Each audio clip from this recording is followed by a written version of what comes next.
ये 12th geography का question है। 4 विकल्प है इसमें दिया हुआ और चारों विकल्पों में से हम लोग को ऑब्जेक्टिव छांटना है।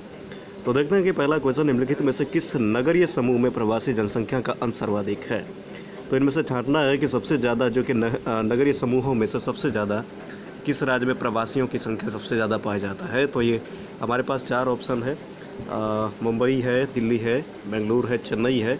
तो इनका आंसर हो जाएगा मुंबई है। देखिए यहाँ पे मुंबई में ये रहा। आगे चलते कि भारत के निम्नलिखित केंद्र शासित प्रदेशों में किसकी साक्षरता दर उच्चतम है। भारत के किस केंद्र शासित प्रदेशों की संख्या भी वर्तमान में जो है 9 है।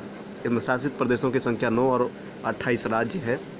तो कहा जा रहा है कि भारत के केंद्र शासित प्रदेशों में से किसकी साक्षरता दर सबसे पढ़ा लिखा ज़्यादा या फिर साक्षरता दर जो है कि सबसे ज़्यादा कहाँ है।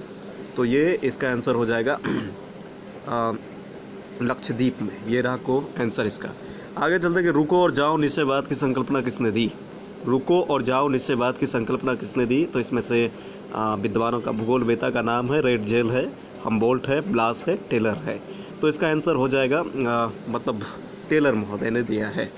ये रुको और जाओ निश्चयवाद की संकल्पना अगर पूछा जाए इस तरह का क्वेश्चन तो इनका जो कि अवधारणा या फिर संकल्पना जो है ये टेलर महोदय ने दिया है। आगे चलते हैं, निम्नलिखित यूरोपीय देशों में से किसमें नगरीय सर्वाधिक पाया जाता है। मतलब बहुत ही अच्छा क्वेश्चन है। देखते हैं कि 4 ऑप्शनों में से किसका को मतलब कौन सा आंसर है इसका। माल्टा है, बेल्जियम है, फ्रांस है, जर्मनी है। तो ये 4 ऑप्शन हम लोगों के पास है। तो इनका आंसर हो जाएगा बेल्जियम। ये ख नंबर आंसर इसका सही हुआ। एक है कि पिलानी नगर, एक जगह से संबंधित है। ये पिलानी नगर का संबंध है किससे। तो 4 ऑप्शन है, खनन है, धार्मिक नगर है, औद्योगिक नगर है, शैक्षणिक नगर है। तो ये 4 ऑप्शनों में से अगर हम आंसर की बात करें तो इनका आंसर हो जाएगा शैक्षणिक नगर के लिए प्रसिद्ध है। अगर इस तरह से भी आया कि पिलानी नगर का संबंध किससे है या पिलानी नगर किस लिए प्रसिद्ध है तो शैक्षणिक नगर के रूप में। आगे देखते हैं कि निम्नलिखित में से कौन सा फसल रबी फसल नहीं है। इतने फसलों में से फसल दिया हुआ फसल का नाम है, गेहूं है, चावल है, चना है, जौ है। तो इसमें से छांटना है कि कौन जो है रबी फसल नहीं है। तो देखना है रबी फसल कौन नहीं है। तो ये खो नंबर होगा, चावल होगा, ये रबी फसल नहीं है। आगे देखते हैं 7वां नंबर क्वेश्चन पे आ गए हम लोग। देखते हैं 7वां नंबर क्वेश्चन क्या कहता है। निम्नलिखित में से कौन सी रोपण फसल नहीं है। रोपण फसल तो चाय है, रबड़ है, कॉफ़ी है, गेहूं है। तो इसमें से देखते हैं कि कौन रोपण फसल नहीं है।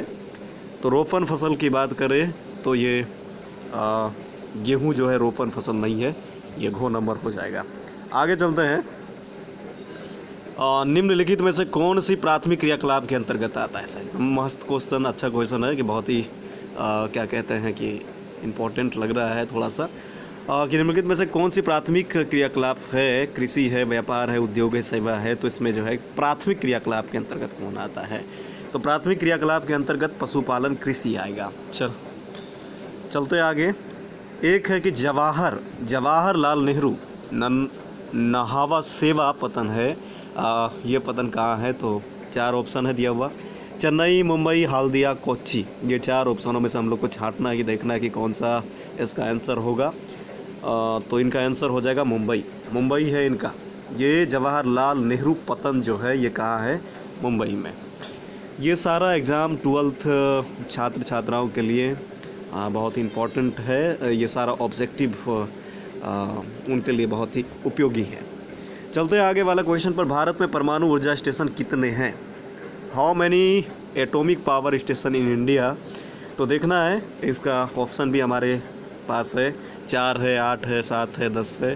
तो देखते हैं कि इनका आंसर क्या होगा। ये क्या है। तो ये इनका आंसर हो जाएगा 8। एटॉमिक पावरों की संख्या भारत में कितना है। तो 8 है।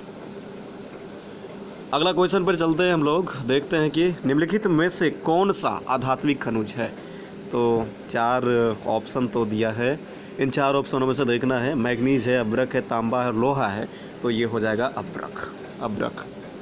देखते हैं इंदिरा गांधी नहर क्षेत्र है कहाँ पर। इंदिरा गांधी नहर क्षेत्र कहाँ, तमिलनाडु है, उत्तर प्रदेश है ऑप्शन में हमारे पास, महाराष्ट्र है, राजस्थान है। तो इनका आंसर हो जाएगा राजस्थान में है इंदिरा गांधी। ख नंबर आंसर हुआ इसका। नागपुर योजना का संबंध किससे है? नागपुर योजना का संबंध किससे है? तो रेल परिवहन से है, सड़क परिवहन है, हमारे पास ऑप्शन में वायु परिवहन है, जल परिवहन है। तो इनमें से 4 ऑप्शनों में से देखा जाए इनका आंसर हो जाएगा सड़क परिवहन से, जो कि नागपुर परियोजना संबंधित है। आगे चलते हैं। कॉफ़ी, चना, कपास इत्यादि फसल, कॉफ़ी, चना, कपास इत्यादि ये जो फसल है ये कैसे फसल है, यही देखना है। तो इनका आंसर है मतलब आंसर का ऑप्शन अगर देखा जाए तो रेशेदार है, पेय है, नकदी है, खाद्य है। तो देखते हैं इनका आंसर क्या होगा। इनका आंसर हो जाएगा नकदी फसल है। ये सारे जो है कॉफ़ी, चना, कपास इत्यादि जो है ये नकदी फसल है। चलते हैं आगे। निम्न में से सर्वाधिक जनघनत्व का क्षेत्र कौन सा है? मतलब इन 4 ऑप्शनों में से देखना है कि किन क्षेत्रों का जनघनत्व सबसे ज़्यादा है। तो पहला ऑप्शन देख रहे हैं ध्रुवीय क्षेत्र, पश्चिमी चीन, ऑस्ट्रेलिया महाद्वीप, दक्षिणी एशिया। तो इनका आंसर हो जाएगा दक्षिणी एशिया में सबसे ज़्यादा जो कि जनघनत्व है। ये रहा घ नंबर आंसर इसका। अगला क्वेश्चन है निम्नलिखित देशों में से कौन सा आसियान का सदस्य देश नहीं है? इनमें से छांटना है कि इन 4 देशों में से ये बताना है कि कौन सा देश आसियान का मतलब आसियान देशों का जो है कि सदस्य नहीं है। तो देखते हैं इनका आंसर हो जाएगा बांग्लादेश। ब्रुनेई है, इंडोनेशिया, थाईलैंड है, बांग्लादेश है। तो इसका आंसर हो जाएगा बांग्लादेश। ख नंबर आंसर का इसका आंसर सही है। कौन सा औद्योगिक अवस्थापना का कारक नहीं है? तो 4 ऑप्शन है बाजार है, पूंजी है, वनस्पति है, ऊर्जा है। तो देखते हैं इसका आंसर क्या है। इसका आंसर हो जाएगा वनस्पति।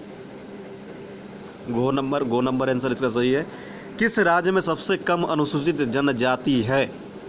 तो यहाँ पे ये भी कहा जा सकता है भारत के किस राज्य में सबसे कम एसटी या फिर एससी अनुसूचित जनजाति जो है। तो ये देखा जा सकता है कि सबसे कम जो है वो ऑप्शन में देखा जाए उत्तर प्रदेश है, महाराष्ट्र है, मध्य प्रदेश है, गोवा है। तो इसका आंसर हो जाएगा गोवा सबसे कम है। मुंबई हाई प्रसिद्ध है किस लिए? पेट्रोलियम पदार्थ के लिए, ज्वारीय ऊर्जा के लिए, परमाणु ऊर्जा के लिए, सौर ऊर्जा के लिए। तो इन 4 ऑप्शनों में से देखा जाए तो मुंबई हाई प्रसिद्ध है तो पेट्रोलियम के लिए।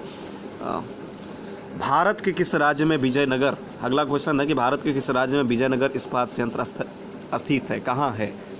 इन which state of India is Vijayanagar steel plant located? तो देखते हैं इन 4 ऑप्शनों में से कहाँ है। आंध्र प्रदेश है, उड़ीसा है, कर्नाटक है, महाराष्ट्र है। तो इनका आंसर हो जाएगा कर्नाटक है। गो नंबर इसका आंसर सही है। इसका एक फुल फॉर्म है ITDP का संबंध किससे है? ITDP का संबंध किससे है? तो यहाँ पे हमारे पास 4 ऑप्शन भी दिया गया है। देखते हैं कि समन्वित पर्यटन विकास प्रोग्राम, समन्वित यात्रा विकास प्रोग्राम, समान्वित जनजातीय विकास प्रोग्राम, समन्वित परिवहन विकास प्रोग्राम। तो ये 4 ऑप्शनों में से अगर देखा जाए आंसरों की बात करें तो इसका आंसर हो जाएगा देखते हैं इनका आंसर क्या है। इनका आंसर सी है, समान्वित जनजातीय विकास प्रोग्राम। तो ये रहा सी, समान्वित। अगला चलते हैं कि बालाघाट प्रसिद्ध है किस लिए? तो यहाँ पे हमारे पास 4 ऑप्शन है। तो हम लोग थे बालाघाट प्रसिद्ध है किस लिए? तो बालाघाट को देखा जाए तो 4 ऑप्शन है, लोहा है, अब्रक है, मैग्नीज है, बक्साइड है। ये 4 ऑप्शन हमारे पास है। तो इनका आंसर देखा जाए तो हो जाएगा मैग्नीज है। ये रहा मैग्नीज। आगे चलते हैं। निम्नलिखित में से कौन सा सूती वस्त्र का सबसे बड़ा उत्पादक राज्य है? तो 4 ऑप्शन दिया हुआ है, गुजरात है, कर्नाटक है, पश्चिम बंगाल है, उत्तर प्रदेश है। तो इनका आंसर हो जाएगा 23 का आंसर गुजरात हो जाएगा। सूती वस्त्र के लिए सबसे ज़्यादा बड़ा उत्पादक राज्य माना जाता है गुजरात को। गुजरात की राजधानी गांधीनगर है, गांधीनगर। अगला क्वेश्चन पर चलते हैं। इन 4 ऑप्शनों में से छांटना कि लौह इस्पात कारखाना समुद्र तट पर स्थित है, कौन सा? दुर्गापुर है, विशाखापत्तनम है, विजयनगर है, सलेम है। ये 4 ऑप्शन हमारे पास है। तो इनका आंसर की बात करें तो इनका आंसर हो जाएगा विशाखापत्तनम, जो कि समुद्र के किनारे है। ये लौह इस्पात कारखाना है। आगे चलते हैं कि मिकिर पहाड़ी अवस्थित है कहाँ, किस राज्य में है? तो देखते हैं 4 ऑप्शन है, अरुणाचल प्रदेश, मध्य प्रदेश, असम, मेघालय। तो इन 4 ऑप्शनों में से अगर आंसर की बात करें तो ये आंसर इसका हो जाएगा असम में है। ये गो नंबर आंसर हो जाएगा इसका। आगे चलते हैं कि राष्ट्रीय राजमार्ग संख्या 2 मतलब नंबर 2 किन्हें मिलाना है या फिर किसको किसको जोड़ता है। तो हमारे पास ऑप्शन देखा जाए कि दिल्ली को मुंबई से, वाराणसी को कन्याकुमारी से, दिल्ली को कोलकाता से, चेन्नई को कोलकाता से। तो यहाँ पे देखा जा सकता है कि इसका आंसर हो जाएगा दिल्ली को कोलकाता से जोड़ा जाता है। ये रहा को नंबर आंसर इसका सही।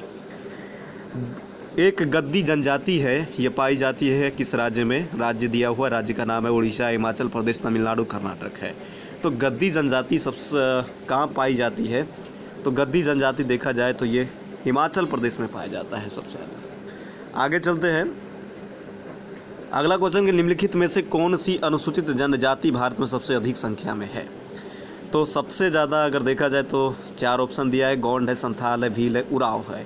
तो ये चारों जनजाति अनुसूचित जनजाति है, जो कि सबसे ज़्यादा पूछा जा रहा है कि कौन सा जनजाति भारत में सबसे अधिक है, अनुसूचित जनजाति भारत में सबसे अधिक है। तो ये हो जाएगा गोंड हो जाएगा। तो ये सारा 2800 क्वेश्चन जो है ज्योग्राफी वाले छात्र छात्राओं के लिए बहुत ही इम्पोर्टेंट है और एग्ज़ाम के दृष्टिकोण से बहुत ही उपयोगी भी है। हम आशा करते हैं कि आप लोग इस वीडियो को ज़रूर देखिए और लोगों के बीच काफ़ी शेयर कीजिए। नमस्कार सभी छात्र छात्राओं को, छोटे बड़े सभी को।